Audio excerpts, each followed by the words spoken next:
Dan Rather accused Ed Gillespie of running a very dirty campaign as the Republican nominee for Virginia governor leading up to his election loss Tuesday to Democrat Ralph Northam.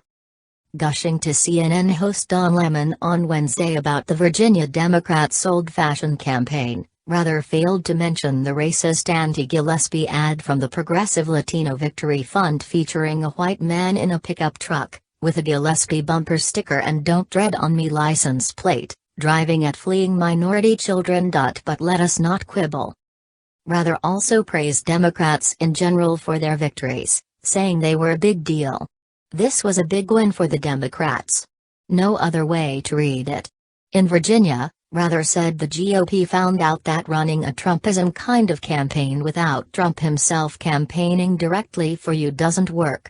And also this campaign, in the end, the Republican candidate for governor, figuring he was behind, began to run a very dirty campaign.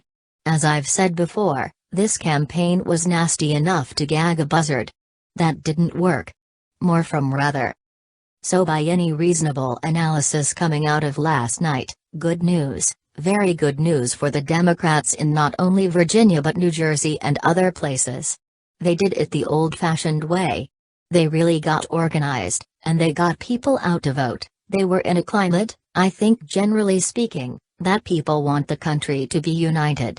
And much of the rhetoric and the tone coming from the Trump administration has been to divide us. You know, race against race, in some cases religion against religion. And that's contrary to our history and the natural American spirit. And I think that's some of what moved these ballots to go Democratic last night.